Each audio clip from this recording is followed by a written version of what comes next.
kita melakukan 3 aktivitas, ya berarti kita membagi konsentrasi kita menjadi 3 aktivitas itu. Sebenarnya tidak ada masalah gitu, hanya saja penyerapan informasi yang kita dapatkan itu kurang menjadi efektif gitu ya. Kalau kita hanya melakukan satu aktivitas, nah kita bisa mengerahkan seluruh energi kita, konsentrasi kita hanya untuk satu materi atau untuk satu aktivitas, sehingga kita bisa melakukan aktivitas itu dengan penuh konsentrasi, penuh penghayatan, dan akhirnya kita bisa melakukannya dengan sungguh-sungguh. Sehingga kalau di kelas, nah ini membantu teman-teman untuk bisa menyerap informasi lebih banyak. Nah jadi kalau lagi kelas, sebisa mungkin gawai dijauhkan dulu, ditunda dulu ya sementara waktu, atau mungkin kalau misalnya sedang ada yang urgent, nah boleh diselesaikan dulu lalu balik lagi ke kelas gitu ya. Lalu yang kedua, jangan lupa banget untuk dicatat. Kenapa harus dicatat? Kalau misalnya kita membutuhkan materi ini sewaktu-waktu di kemudian hari, kita punya dokumentasinya. Kemudian juga dengan mencatat, kita sebenarnya melakukan proses pembelajaran aktif. Dibanding hanya mendengarkan saja, yang mungkin kita juga cepat lupa, dengan mencatat kita sebenarnya juga sambil menghayati, sambil meresapi gitu ya, sambil diingat-ingat kembali untuk bisa menjadi lebih efektif gitu penyerapan informasinya dibanding hanya dengerin aja yang nanti ujung-ujungnya kita jadi ngantuk gitu ya. Nah, dan juga dengan mencatat sebenarnya ini membantu teman-teman banget loh. Mungkin aja ada beberapa poin bagus gitu ya, atau poin penting yang disampaikan oleh pemateri tapi tidak ada di slides. Nah, itulah gunanya untuk mencatat. Boleh banget nanti sharing hasil insight kalian dari webinar ini dengan tag akun saya, Diah Nurayu, dan juga di Sania ya. Jadi kita bisa lihat nih, sudah sebanyak apa informasi dan juga sudah apa saja nih yang didapatkan dari teman-teman melalui hasil webinar ini. Lalu yang ketiga, jangan lupa juga untuk direfleksikan ke dalam kehidupan sehari-hari. Kenapa tuh harus direfleksikan?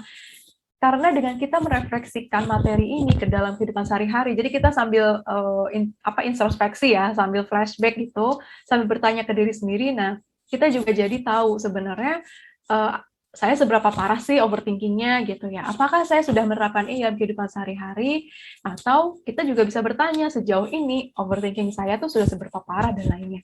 Gitu. Nanti saya juga akan ada sesi di mana teman-teman bisa banget untuk sambil refleksi ya. Oke, nggak perlu dituliskan di kolom chat, cukup ditanyakan ke dalam diri sendiri dan juga dijawab oleh diri sendiri. Ya. Lalu yang terakhir, jangan lupa banget untuk membuat action plan atau perencanaan. Kebermanfaatan suatu webinar dilihat dari seberapa banyak penerapannya dalam kehidupan sehari-hari. Nah, jadi di sini teman-teman diharapkan banget untuk bisa membuat perencanaan terkait materi ini. Bagaimana penerapan saya dalam mengurangi overthinking setelah webinar ini berakhir gitu. Jadi waktu, tenaga yang sudah teman-teman kerahkan, juga kuota internet ya, itu tidak sia-sia karena teman-teman bisa mendapatkan sesuatu dan bisa berprogres 1% per harinya untuk bisa menjadi lebih baik dalam menangani overthinking. Oke, sudah siap ya untuk mendapatkan materi? Oke ya, jadi saya sedikit singgung aja konsep overthinking. Jadi mungkin tadi sudah dibahas ya, kalau overthinking itu sifatnya ruminatif, jadi muncul terus, mengganggu, dan juga ada kecemasan di situ.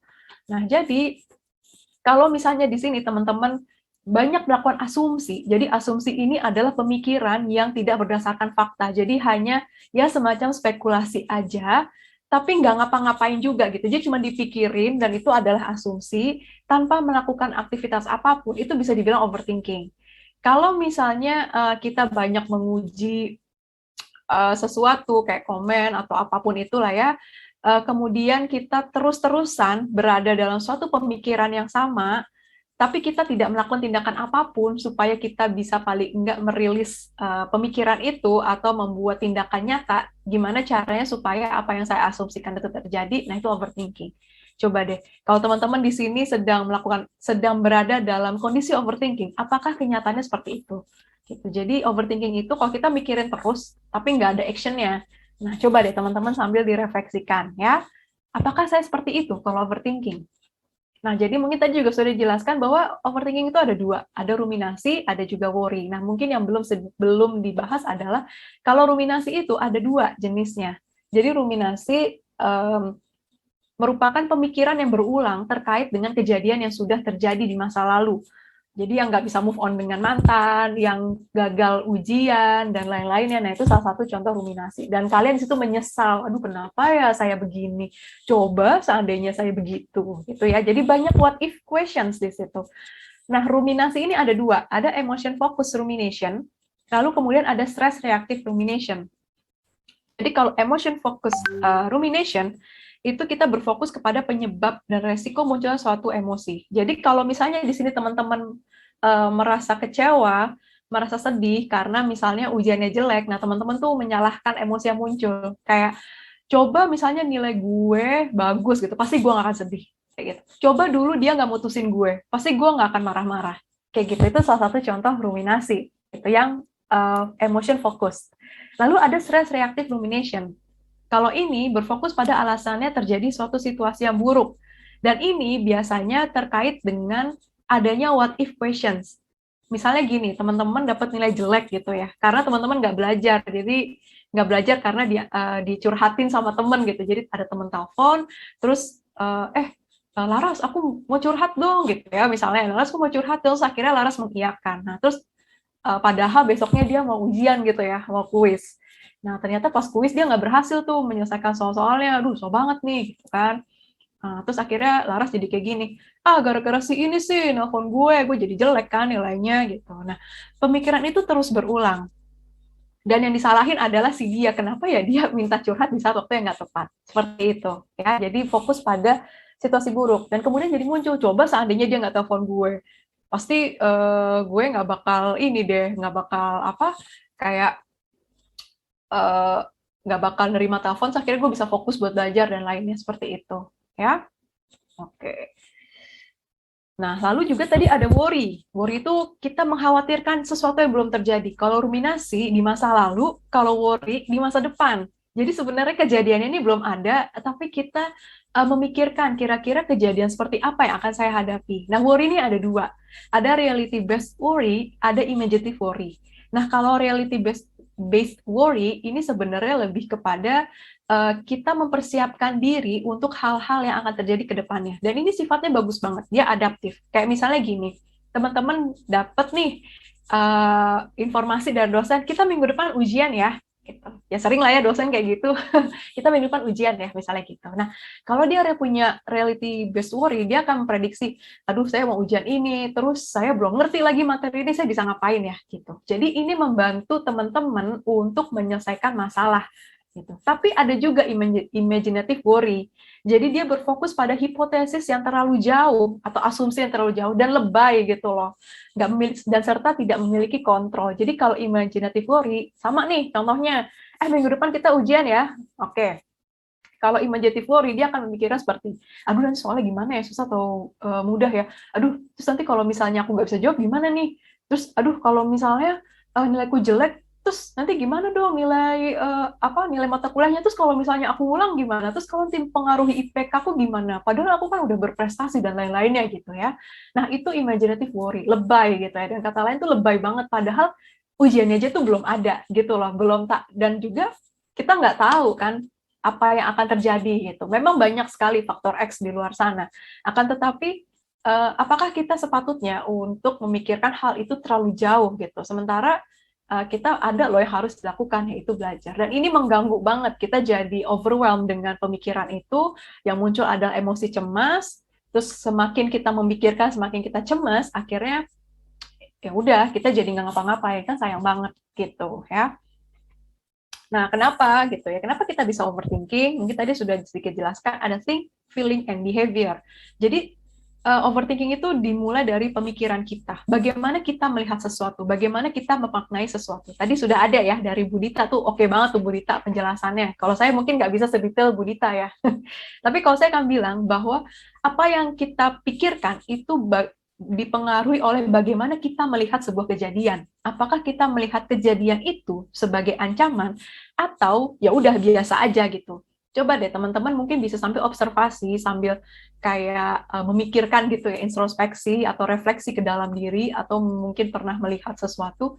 Ada nggak sih teman-temannya teman gitu ya, jadi kalian punya teman, kalau mau ujian tuh biasa aja. Tapi kenapa yang lain kalau mau ujian kok cemas gitu? Nah, itu kan berarti dilihat dari bagaimana dia mempersepsi kejadian itu. Lalu dari persepsi itu akhirnya muncul perasaan. Kalau dia melihat kejadian itu sebagai sebuah ancaman, kayak sama-sama nih mau ujian gitu ya.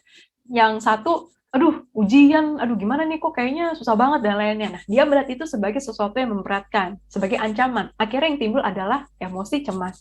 Ketika emosi cemas ini tidak diregulasi, akhirnya yang timbul adalah jadi panik gitu, kayak aduh gimana gitu, terus gerakan tubuhnya juga jadi nggak teratur, akhirnya dia malah jadi mengurung diri gitu, tidak melakukan apa-apa karena terlalu besar emosi yang dirasakan dan juga asumsinya seperti itu ya.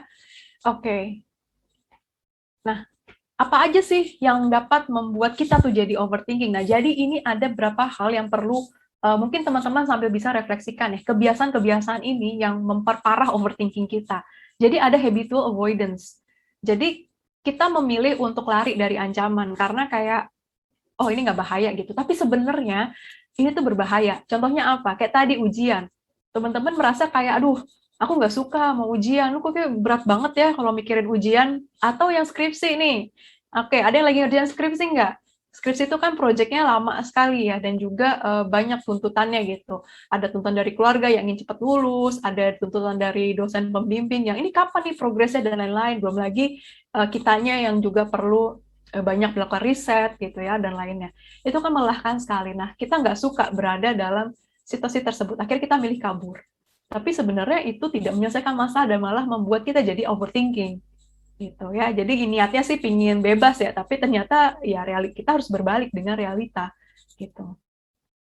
Nah, lalu yang kedua ada distance intolerance. Jadi kita punya keyakinan kalau kita nggak bisa menyelesaikan masalah. Nah, ini akhirnya membuat kita jadi makin overthinking gitu. Kita jadi tidak berdaya dan akhirnya kita jadi makin banyak hal yang dipikirkan, makin banyak yang dikhawatirkan. Nah, beda dengan orang yang punya keyakinan yang tinggi bahwa saya bisa menyelesaikan masalah ini. Jadi PD-nya tinggi gitu ya.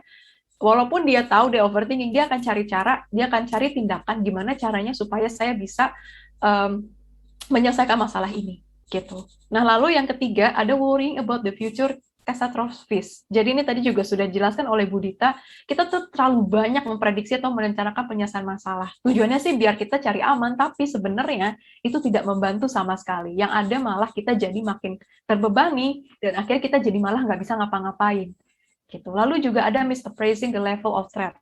Jadi kita tuh ngelihat masalah ini tuh lebih besar ya pada yang seharusnya, alias lebay gitu ya. Kayak ujian kuis, itu kan porsinya kecil ya, tapi kita tuh kayak, aduh nih gimana kalau misalnya ini, aduh gimana kalau nanti saya ngulang, terus kalau misalnya saya nanti ketinggalan, lulus dari teman-teman saya gimana gitu. Jadi kalau di Henry Manampiring itu menafsirkannya sebagai lebay gitu ya. Oke. Nah lalu apa aja dampaknya? Jadi kalau misalnya secara emosional, kalau kita lagi overthinking, kita pasti merasakan cemas yang berlebih. Itu bahkan bisa berpotensi untuk menimbulkan gangguan kecemasan. Lalu juga ada timbul gejala depresi. Ketika kecemasan ini tidak ditangani sedini mungkin gitu ya, akhirnya timbul gejala depresi. Kayak melihat nih sebagai hal yang sinis, terus kemudian um, ada mood yang turun dan lain-lainnya, banyak sekali gejala-gejala depresi. Lalu juga ada perilaku, penurunan produktivitas dan masalah tidur. Nah, ada nggak di sini yang kalau lagi overthinking jadi nggak bisa ngapa-ngapain dan akhirnya menghambat tugas-tugas yang harusnya dikerjakan, atau jadi susah tidur karena mikirin mulu gitu. Ada nggak di sini teman-teman yang seperti itu? Ya. Nah, lalu juga ternyata berdampak juga loh terhadap kesehatan fisik gitu. Jadi sini bisa berpotensi untuk terjadi penyakit jantung koroner, penurunan imun, dan juga kematian gitu. Nah, saya tulis potensi karena belum tentu semua orang akan mengalami hal seperti ini. Tapi untuk mereka yang punya kerentanan terhadap jantung itu bisa memunculkan jantung koroner gitu, terutama untuk yang lansia. Penurunan imun jadi gampang sakit. Pernah nggak kalau lagi overthinking, lagi cemasnya tinggi banget jadi gampang sakit gitu.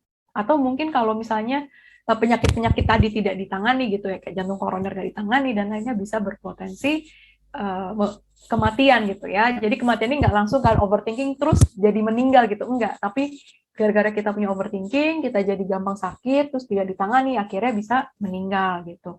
Nah, tapi biasanya ada juga nih yang lain. Kalau dari klien saya, kebanyakan mereka punya GERD atau sakit kepala. Nah, kalau teman-teman apa tuh? Kalau misalnya lagi overthinking, kesehatan fisik apa sih yang mempengaruhi ke diri saya gitu. Nah, lalu bagaimana nih dengan mahasiswa? Di sini kayak kebanyakan mahasiswa ya. Nah, kalau kalian gimana?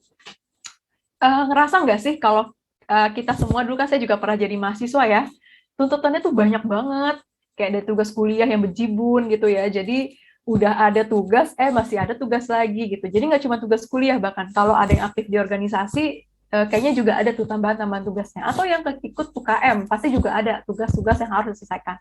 Banyak banget nggak sih tugasnya? Kalau saya dulu tuh banyak banget gitu ya. Kalau kalian gimana? Lalu juga ujian gitu ya, udah ada tugas, ada ujian gitu, ujian rutin gitu ya, kayak kuis, UTS, UAS gitu, apalagi UTS dan UAS tuh porsinya cukup gede gitu ya. Masalah keuangan, nah ini juga keterbatasan ya, jadi banyak pengeluaran, tapi pemasukannya juga belum ada, karena kan belum kerja ya, dan pemasukan ini kan juga terbatas gitu. Tempat tinggal, masalah kos-kosan, nah ada nggak yang masih beradaptasi dengan tempat barunya, atau mungkin merasa nggak nyaman dengan tempat tinggalnya dan lainnya. Masalah sosial, pertemanan gitu ya, eh, nggak ingin kehilangan teman, terus atau nggak merasa kesepian karena kan sekarang lagi PJJ juga gitu ya, jadi aktivitas sosialnya juga terhambat, terus kemudian emosional, jadi ada masalah-masalah yang kayak biasa lah ya kalau di perkuliahan kan banyak sekali permasalahan yang kita hadapi gitu, dan ini memunculkan banyak sekali reaksi-reaksi emosional yang kita alami gitu. Dan juga transisi ini mungkin buat yang masih maba, transisi dari sekolah ke kuliah itu cukup banyak sekali memakan energi gitu ya, karena perbedaan budaya, perbedaan kultur gitu ya, teman-temannya juga baru semua, belum lagi juga PJJ yang menghambat kita untuk bisa berkenalan lebih lanjut dan lainnya gitu. Jadi banyak sekali permasalahan yang terjadi di mahasiswa. Nah, kalau kalian ngerasa juga nggak? Kalau saya dulu ngerasain sih, tapi kalau teman-teman gimana? Ya namanya mahasiswa ya, gitu.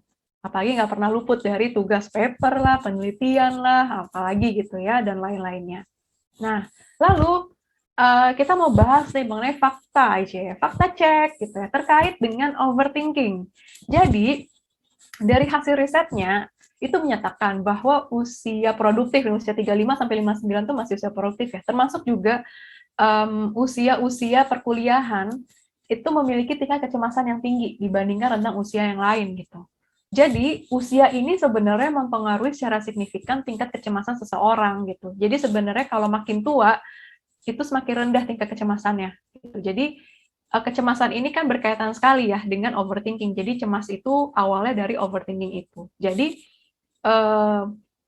usia-usia dewasa muda, kayak kita semua nih ya, termasuk usia produktif, itu rentan sekali mengalami overthinking. Gitu. Tapi kalau misalnya sudah lansia, itu justru mereka tidak mengalami overthinking yang berlebihannya. Tetap ada ya, kayak misalnya besok mau ngapain dan lain-lain. Tetap ada, tapi tidak separah kita yang masih muda.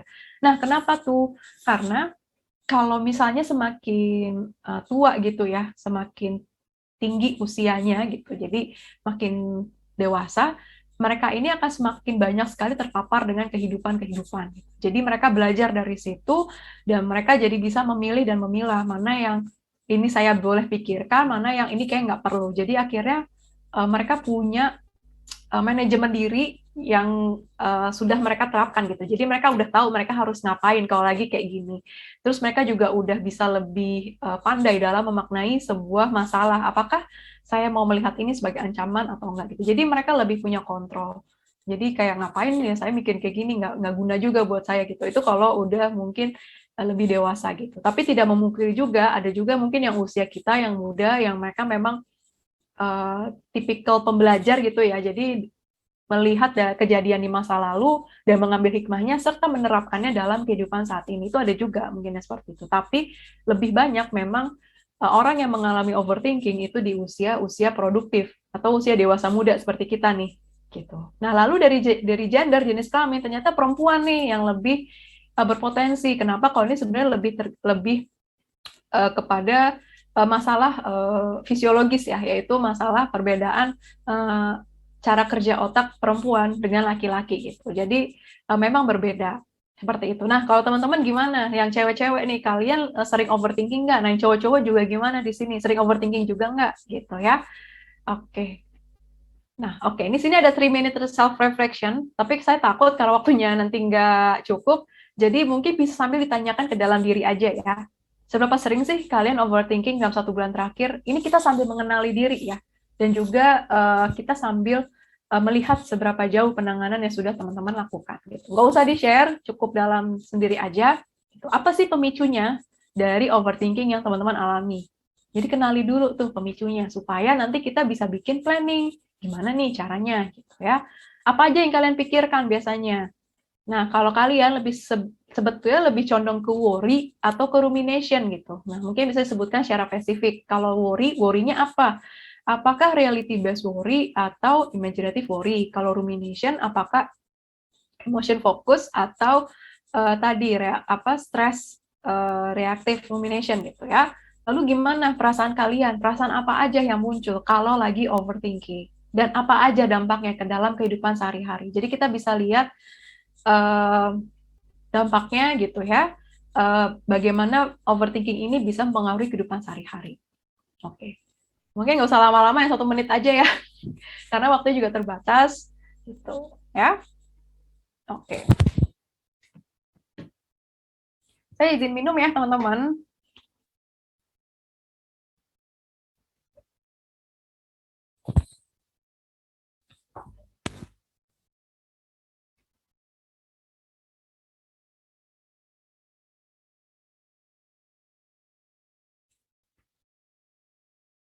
Oke, ya. 1 menit sudah selesai.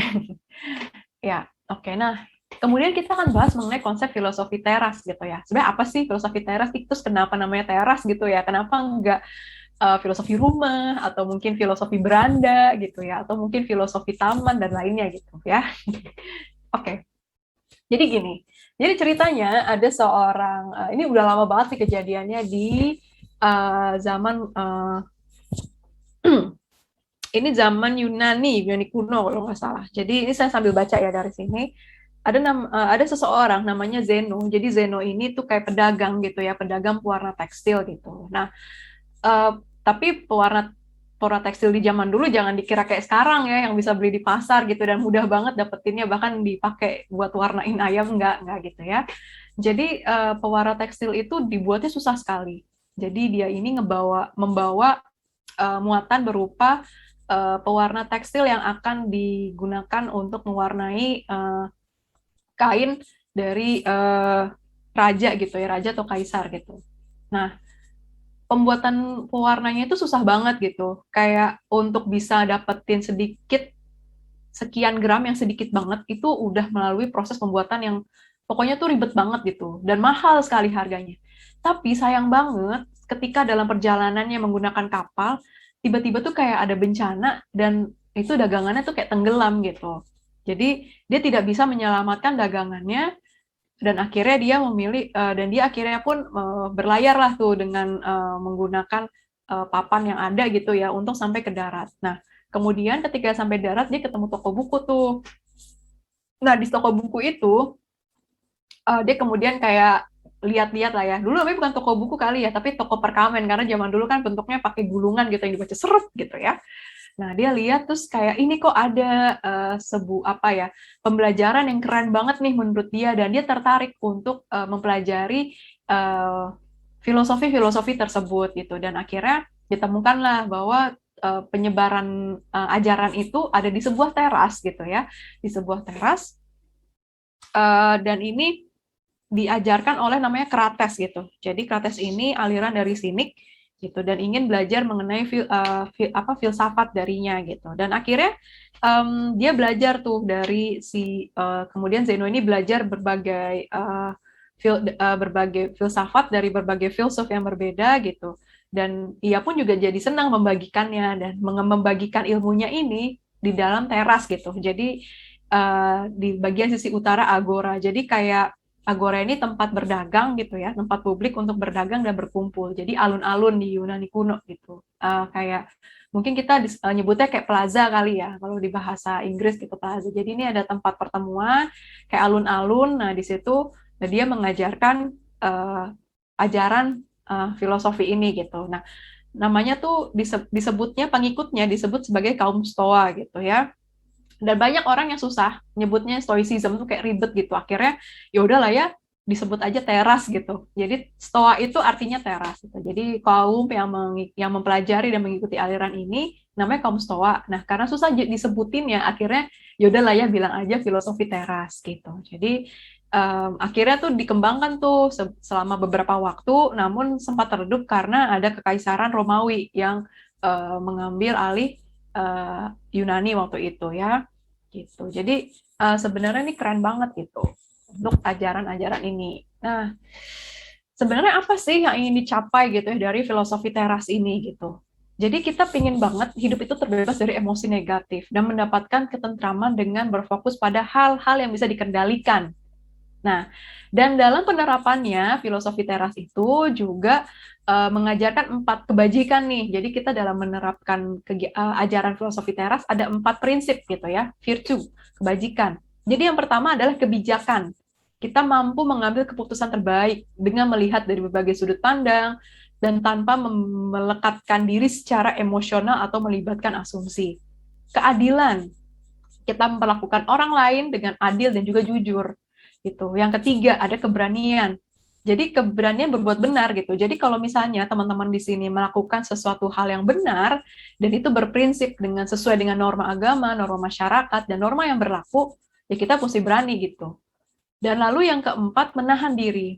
Jadi di sini kita punya kendali sebenarnya atas diri kita. Kita bisa memiliki kedisiplinan diri, kita bisa menerapkan kesederhanaan dalam kehidupan, kepantasan, dan juga kontrol diri yang terakhir, itu paling penting juga. Jadi kita adalah sosok yang punya power untuk menentukan kita tuh maunya seperti apa. Gitu. Jadi bukan orang lain, bukan situasi, orang tua yang mengendalikan kita, tapi kita punya power, kita mau milih kemana. Gitu. Itu filosofi teras. Nah, ada 4 ajaran ya. Ini sebenarnya saya rangkum gitu ya dari bukunya Henry Manampiring yang ini. Ini saya kayak promosi ya. Ada, tapi saya juga cari dari beberapa artikel jurnal gitu. Jadi intinya adalah yang pertama kesengsaraan kita manusia berasal dari adanya penilaian dan keyakinan yang keliru terhadap kejadian di luar dirinya. Jadi filosofi teras ini mengajarkan bahwa kita tuh adalah sosok yang powerful. Kita punya kendali atas apa yang ingin kita pikirkan, kita rasakan, dan juga kita lakukan. Jadi kalau misalnya gini,